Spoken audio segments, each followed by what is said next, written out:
شرقت نفسي بنور من فؤادي حينما رددت يا رب العباد.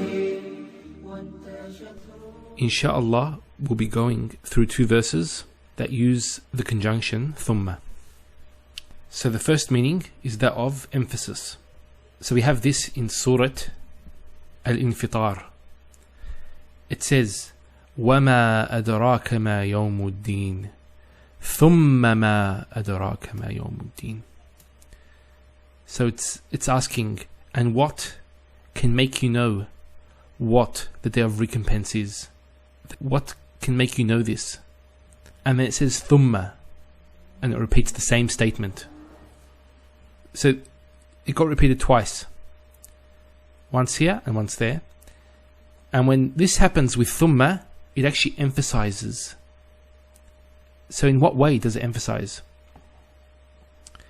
It emphasizes to indicate how far the imagination is from the reality of this great day, because it's asking you, what can make you know what this day is? As if to say, what you imagine this day to be is far from what the reality of this day is. It is a day when a soul will not possess for another soul power to do a thing. Nothing. No one will be able to benefit anybody else. And the command that day is entirely with Allah subhanahu wa ta'ala. The second example, it's used to indicate superiority of what comes after thumma.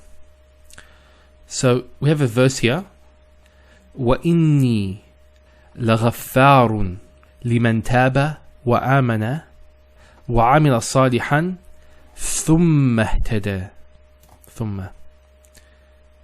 So what it's saying is that I am the perpetual forgiver, somebody who forgives over and over and over again. So who does he do this to? Whoever repents and believes and does righteousness. Man taba wa amana wa amila salihan. And then it says thumma ihtada, and then continues in guidance. So this thumma is used to indicate superiority of this over the three things that were mentioned.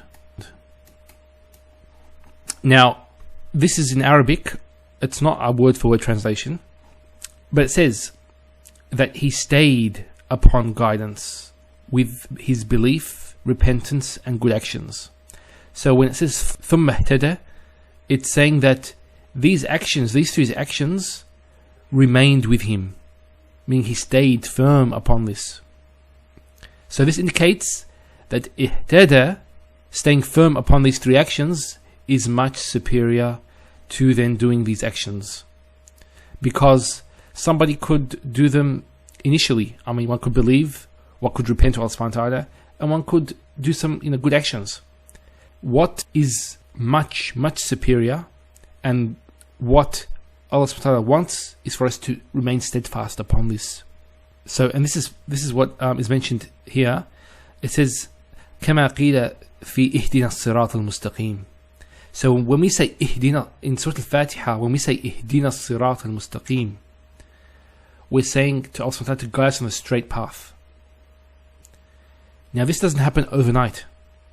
Going on the straight path and being on the straight path and going forward upon the straight path. So it involves knowledge, and then acting upon the knowledge and struggling with yourself to stay firm. So this takes a lot of effort and a lot of time to do. That's the reason why thumma was used, to indicate this high rank of having istiqamah or steadfastness.